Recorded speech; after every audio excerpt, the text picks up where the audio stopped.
Three, two. Hey everyone, welcome to Earth Station 1, and we are here now for the main topic. And we are looking at the 1987 film Moonstruck. Ashley, this was your pick. Let's find out why. Yes. For my classic movie pick this year, I wanted to pick a movie that was turning the same age as I am. I thought that would be kind of a fun milestone to look at a movie that came out the year that I was born that I hadn't seen yet. And so I had a short list of items, but the reason I settled on Moonstruck was because one, it's easy to access. If you have HBO Max, you can get on there and watch it. So it's an easy classic to go back and discover. I am also endlessly fascinated by Nicolas Cage. I think he's really intriguing as a performer. He's done some great stuff, and he's also picked some absolutely garbage roles. I just think he's fascinating. So I was intrigued right away. This is a movie with Nicolas Cage. And I also enjoy classic rom-coms. I feel like the romantic comedy is a little bit of a dying art. I know there's a lot of the kind of, the holiday romance movies and Hallmark and whatnot, but I feel like the wide appeal rom-com is something that we don't see as much these days, at least in the theater. So I thought it would be fun to go back and see what this movie was all about. All right. Well, it's my first time, and this is the first time you've seen it, I take Yes, it? yep, had never seen it Okay. before. So it's the first time I've seen it as well. Now, this is also one of those movies that kind of got caught up in Oscar fever.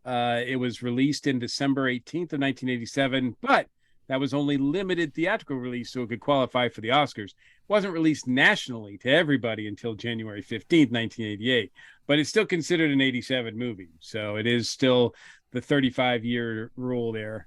So we are celebrating 35 years of Moonstruck. Um, I will talk about the box office because it was quite a success. The film finished third when it was wide release, but it spent 20 non-consecutive weeks in the top 10 Wow. and finally grossed over $80 million. If you round it up, it's $81 million, really. Considering that in the worldwide total, I'm sorry, was 122.1 million.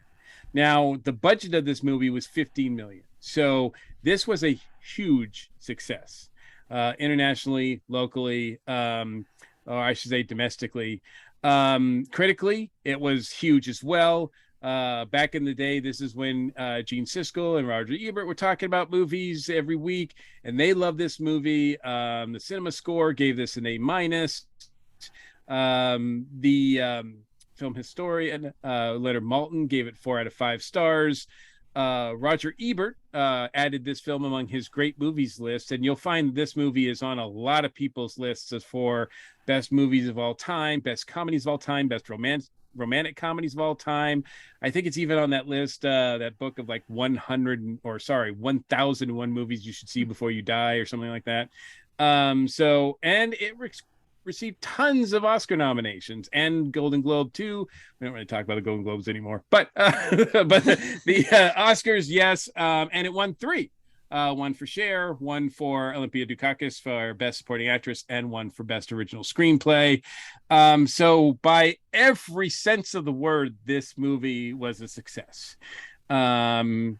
Except maybe from like, let's see what we think, right? Like Ashley, so knowing all of this going in, I'm not sure exactly how much you were aware of the plot, et cetera, et cetera.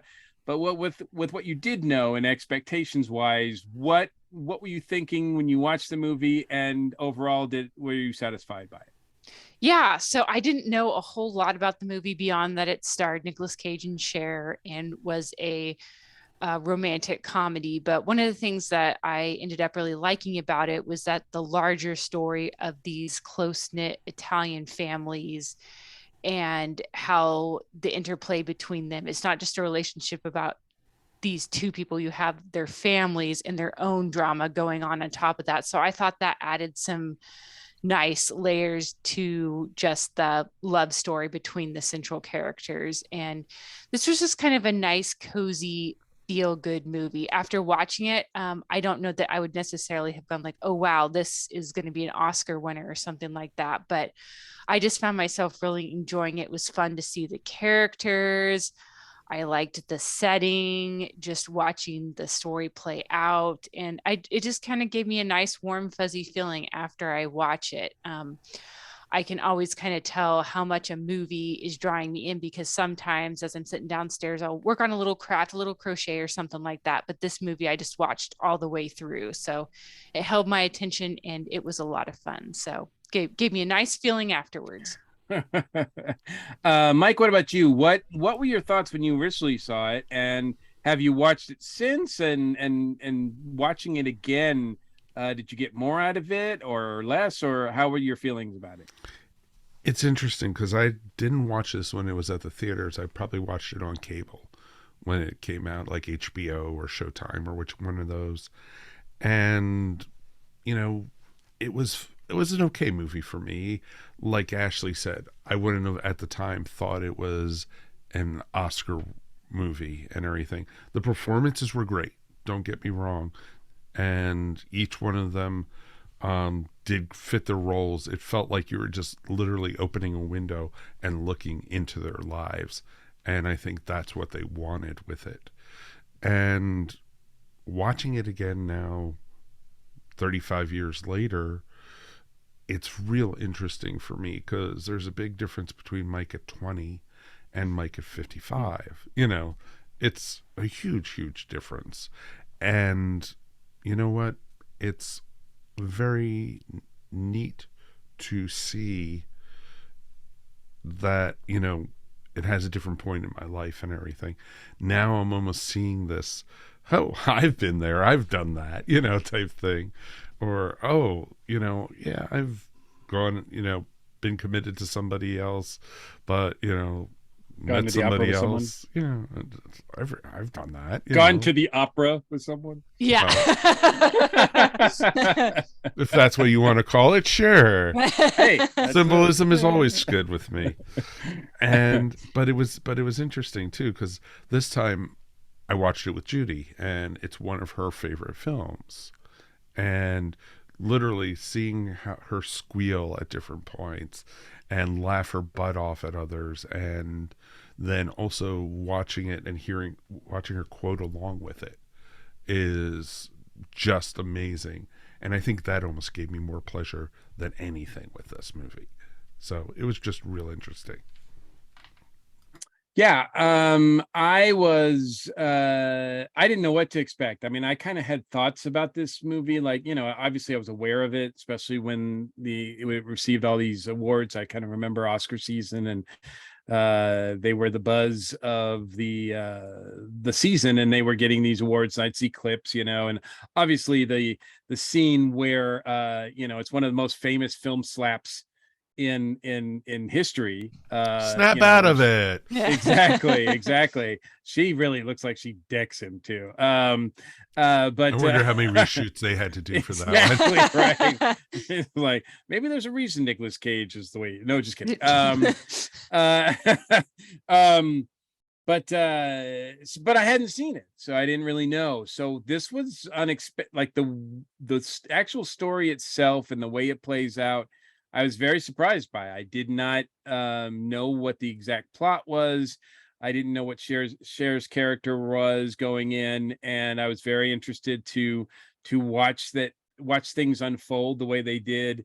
It's a very much a product of its time, and so I think it holds up pretty well. But yet it is set in the 80s, and it's pretty clear that it's set in the 80s.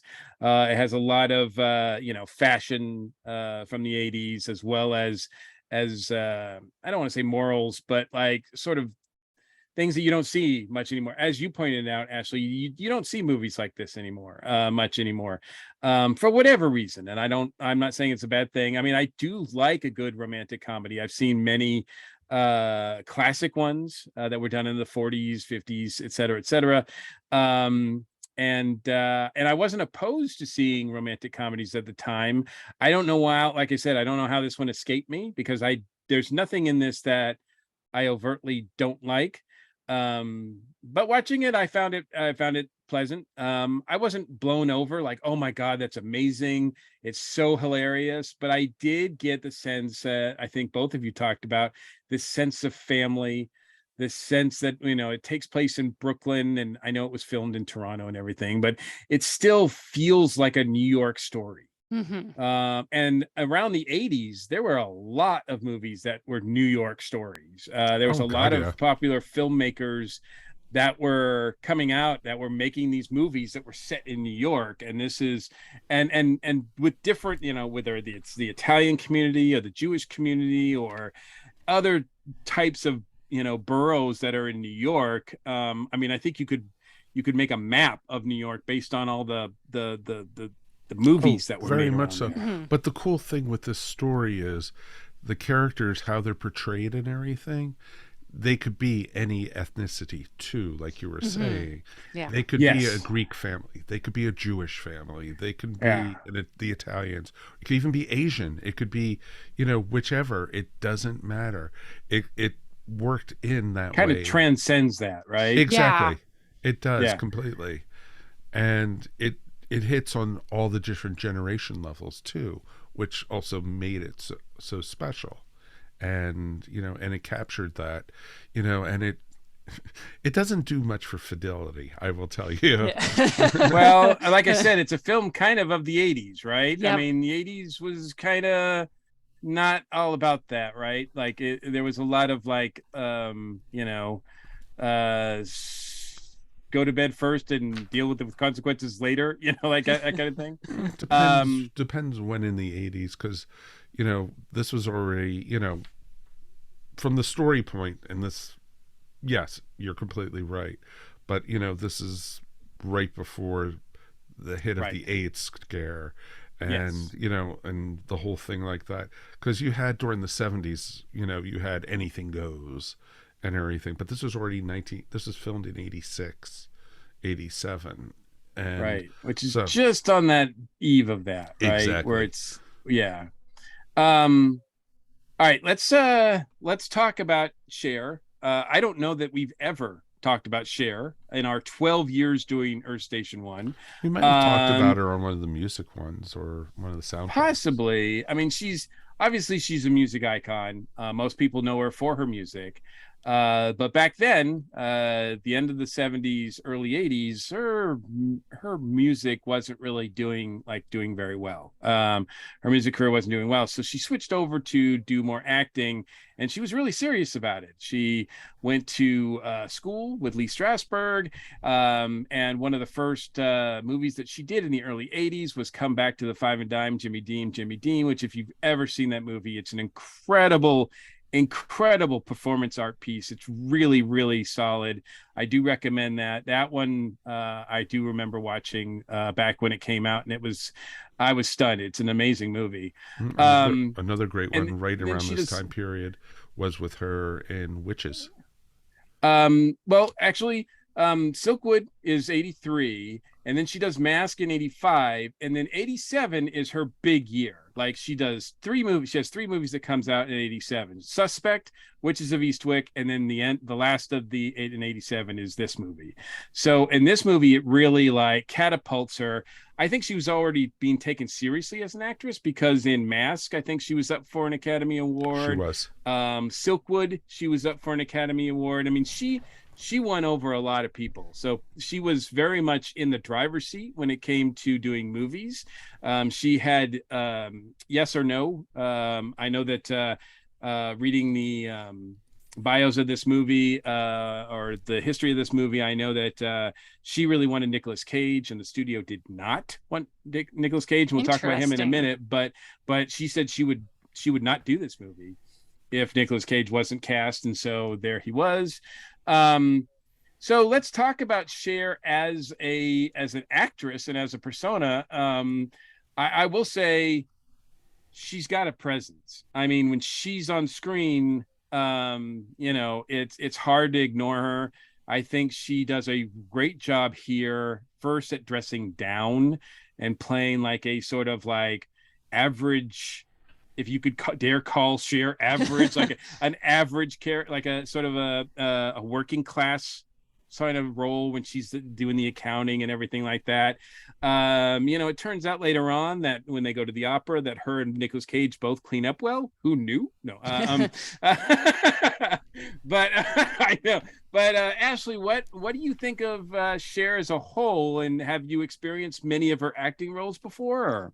Yeah, I think this might be my first time seeing her in an acting role. And so I was curious to kind of see how that would work out because I feel sometimes people who are known for their music who try to cross over into acting or vice versa, it doesn't always translate super well. But I thought she did a great job as a performance. And just like you said, when you hear the name Cher, you think of this very glamorous, larger than life kind of persona. I mean, she's one of those artists that is known only by one name, like Cher, Madonna, and so on. But Right. I thought she did a really good job dialing it back and seeming like this relatable person who's had, hard luck in life. And she's, not necessarily excited about the future. She's just trying to look for something that will set her up and be comfortable, not really necessarily confident in herself. And I think that takes a lot of talent to play somebody that would be so opposite from your stage persona. I thought she was a really compelling character, was really rooting for her. She was relatable. And yeah, because of this, I would go seek out other performances that she's been now just because I was impressed of her in this role. It's funny. She's 41 in this when she does this movie. Cher actually is 41, which makes her only 15 years younger than Olympia Dukakis, who's playing her daughter, her mother, and she's 18 years older than Nicolas Cage. Really? Wow. Yeah, she does not look it. No, I don't think she. I mean, you do not. This does not seem like a December. What do they call that? A December romance. Yeah, it doesn't seem like one of those romances at all. It seems like they're pretty much of the similar age. Not, I mean, you get the impression that Cher's character is a little bit older, but not that much. Right. But Mike, I know that probably for you, like me, we're introduced by Cher with Sonny. And of course. She's with Sonny for like, even after that show ends, even after they divorce or whatever, she can't, like, everybody links her with Sonny. It's not until she does this sort of acting stuff in the 80s that she really starts to separate herself, right? Yes and no. In the 70s, she did have a string of, number one hits on her own. And, Tramps, Gypsies, Tramps, and Thieves, and, other ones that she did. And then I also remember the romance she had with Gene Simmons and the romance she had with Greg Allman and stuff like that. But, movie-wise, it's always, for me, it was Sonny and Cher, but then they broke up. She did her thing. He became a very weird senator. And then, sadly, he passed away skiing, of all things. And, with Cher, it was always interesting, and, I think of her more as an actress now than I do think of her as a singer, which is very interesting. I think I was thinking that too when I was watching this too. I'm like, I almost think of her first acting wise than I do. Not to say that her music is not, she's made a lot of hits. And sort of after her success with the movies in the 80s, then she catapulted. She did another album, and that's where she did, she comes out in a couple years from now. She comes out with Heart of Stone, that album, which is her 19th studio album, which is amazing. And then she comes out If I Could Turn Back Time, and then boom, she's back to music. She's back to music full time, and then only doing the acting stuff ever since. So this was really like the key point where she's like doing a lot of acting here.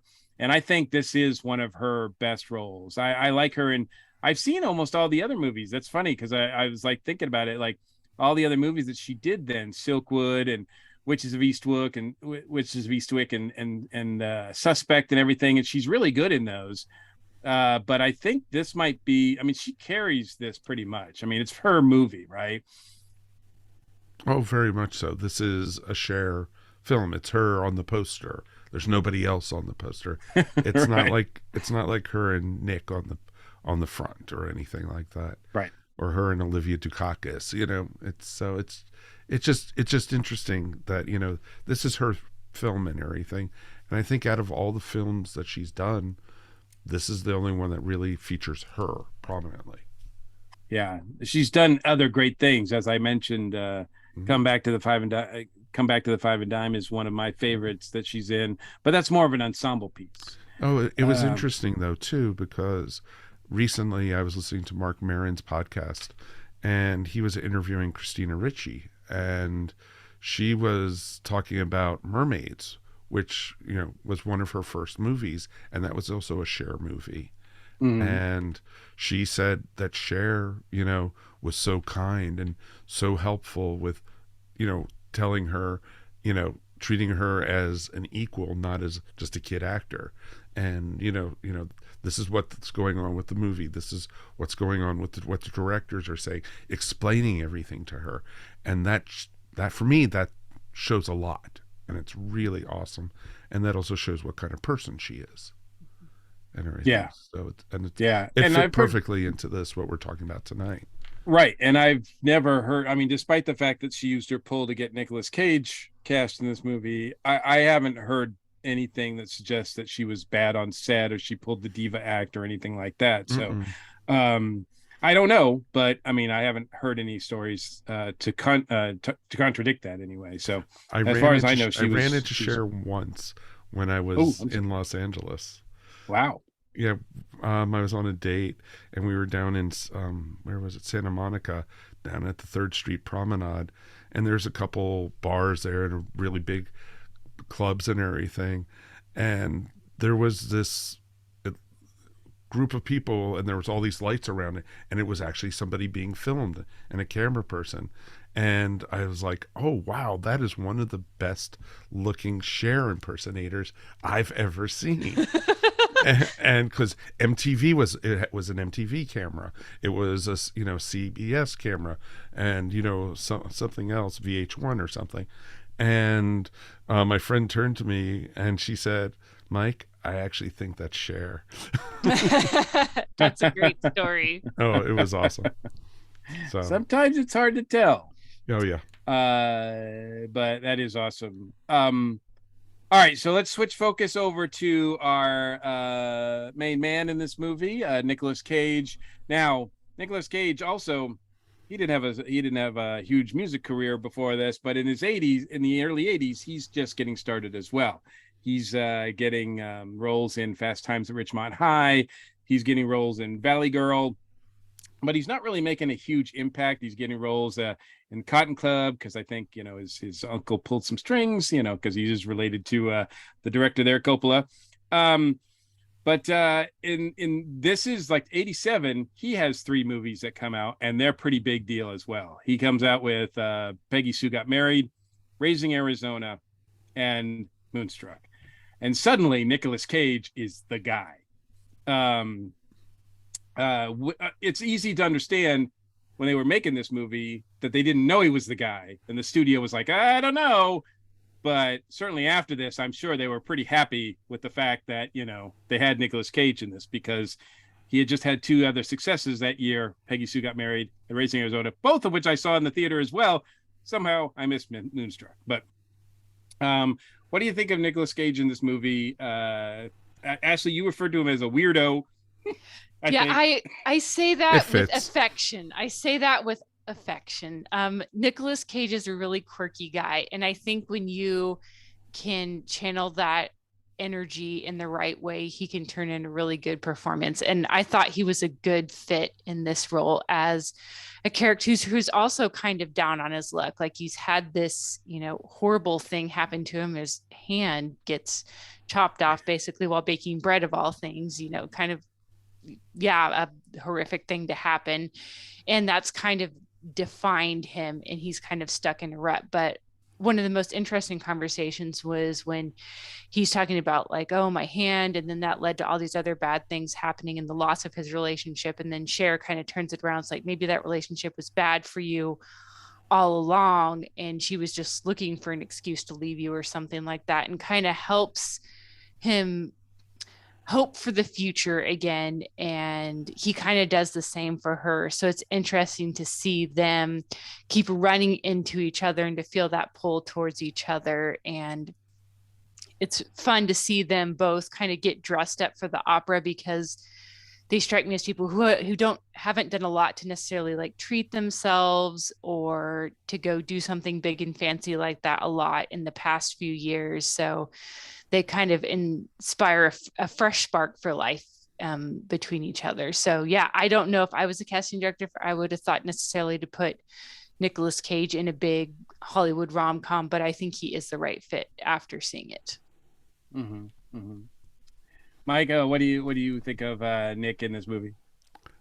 I enjoyed him a lot more than I remember enjoying him in it the first time I saw it. He annoyed me the first time. But he annoyed me in a lot of things at that time. I hadn't seen, by this point, I had not seen Raising Arizona, but I had seen Peggy Sue Got Married, and I also had seen, of course, both Fast Times at Ridgemont High and, of course, Valley Girl a zillion times because I loved the music in it and some of the characters in it. It was interesting, too, though, to see him now in this role.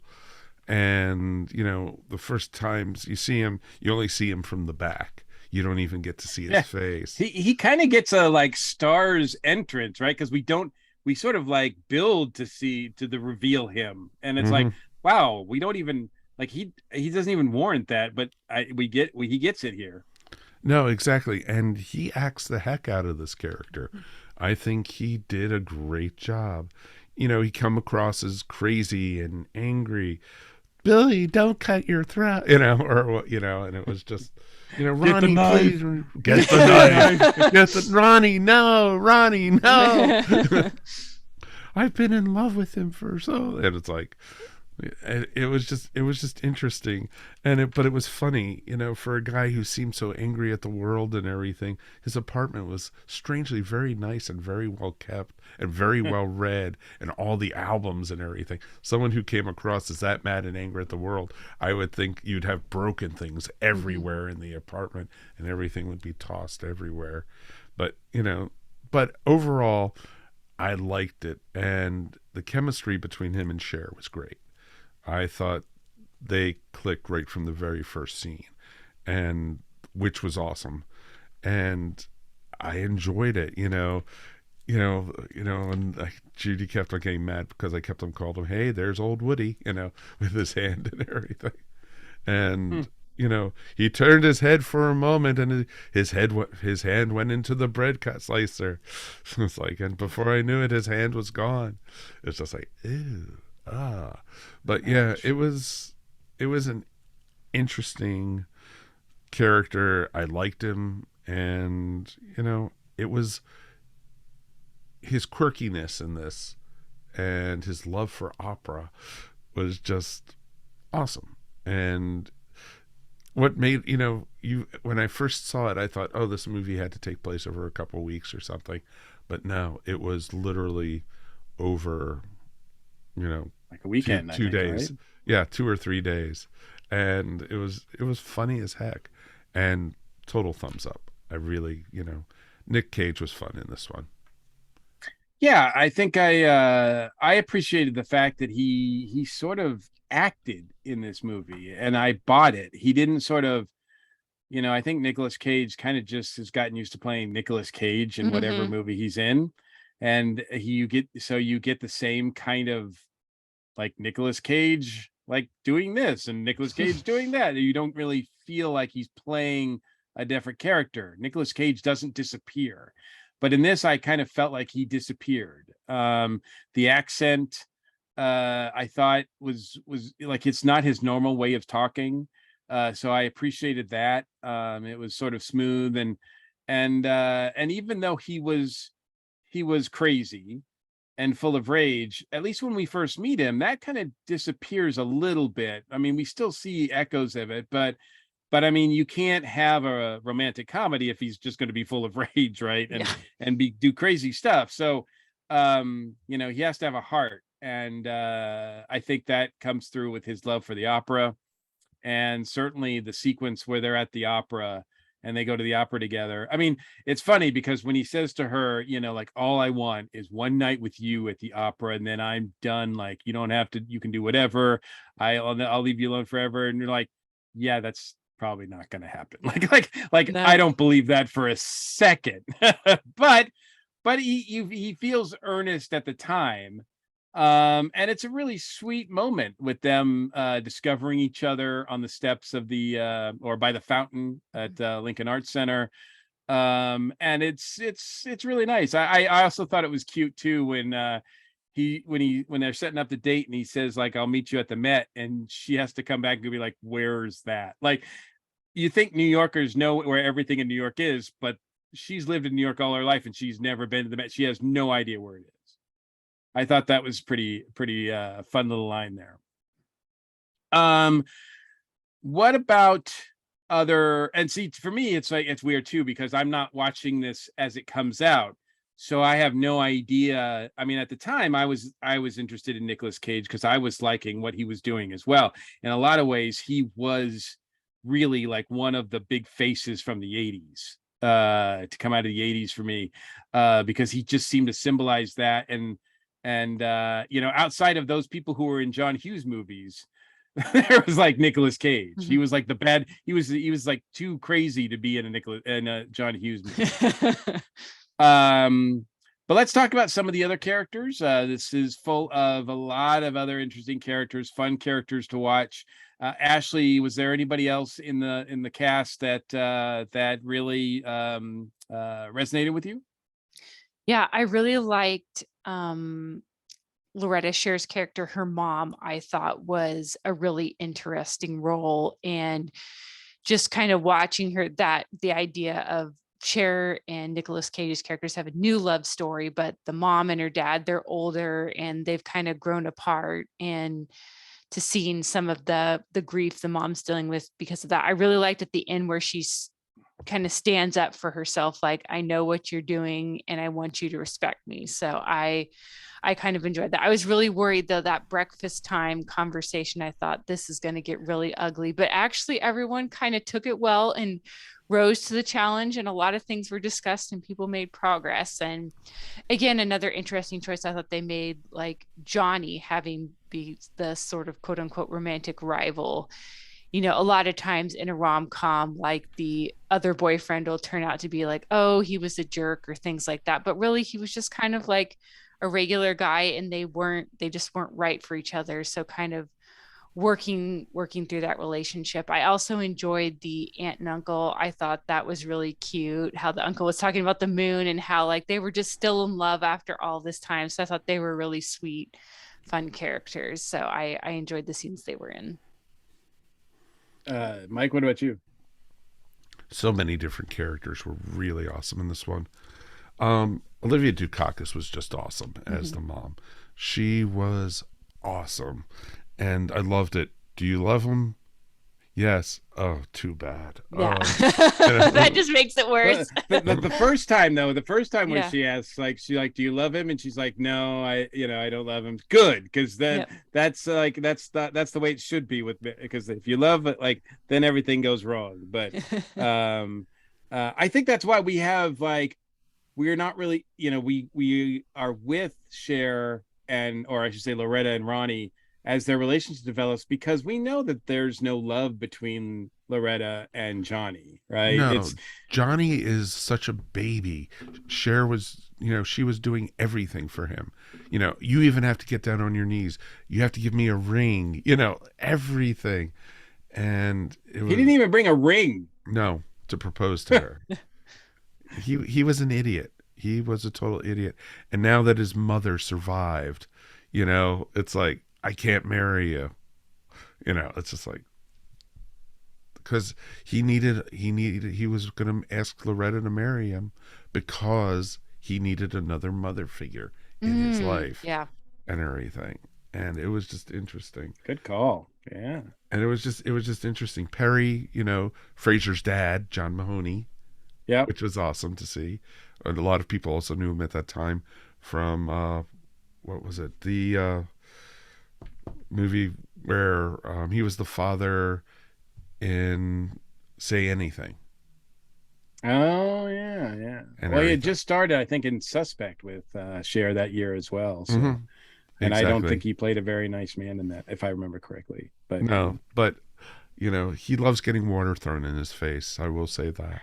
He has a history of it and everything. It's interesting because he seems like such a jerk, right? Like you're seeing him, and then it's that weird sort of thing that you're like, oh, this only happens in movies, right? Where Rose has dinner with him, and it turns out to be, even though she's hurting and he's a jerk, it's just kind of this interesting, fascinating dinner. You're kind of like, I was kind of like, you know what? I don't really care to go back to the opera and watch the other two. I'm like, I'm more interested in this like dinner here. Like, this is really interesting. But it was interesting the whole time at the opera. You were just waiting till, you know, basically Loretta saw her father. Oh, it was it was just a matter of time. Inevitable. Mm-hmm.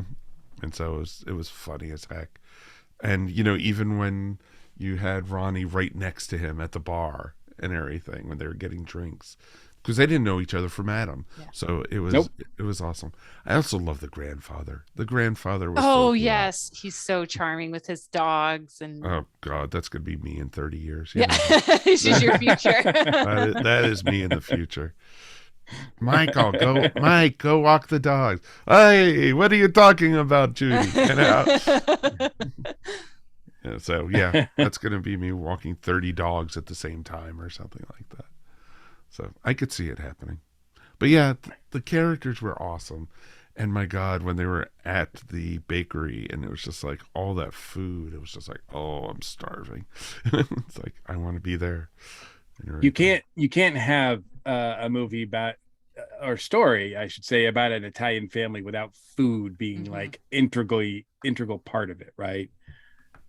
I mean, even in The Godfather, it's like all over the place. It's just like, we talked about it there. It's like you watch these movies and you come out going, yeah, I'm hungry for pasta now. Yeah.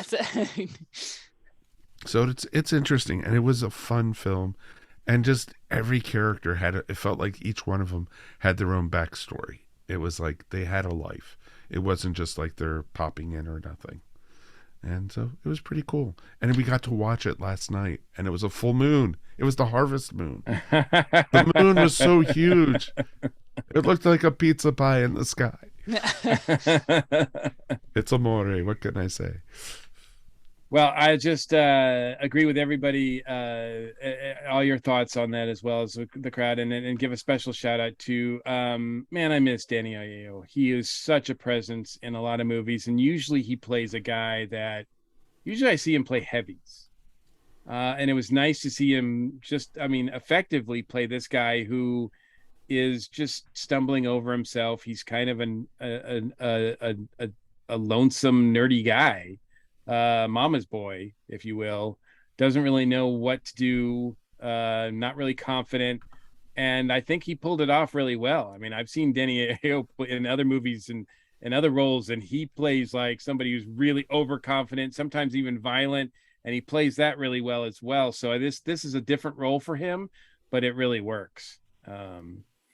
Really works, I thought. And then, like I said, a lot of the or at least two of the performances were Oscar worthy. Both Cher and Olympia Dukakis won the best Oscar that year for those. So all the women acting awards went to the Moonstruck crew. Vincent Gardenia though won for best supporting actor. Did he? Yes, he did. He was up for it. He didn't win it. Sorry, he didn't win. Because the only three Academy Awards that this movie won was Best Actress, Best Supporting Actress, and Best Original Screenplay. He was nominated. You're right. Okay. Yep. There was a lot of other folks were nominated for this as well. But it's funny. Whenever I think of him, I think of Little Shop of Horrors. Yeah. Mr. Munchkin. This is directed by the great director Norman Jewison, who has done so many amazing movies. I don't know if we've covered any of them before. I don't think so. But he has he did The Cincinnati Kid, In the Heat of the Night was his, Thomas Crown Affair, the original, not the one with Pierce Brosnan.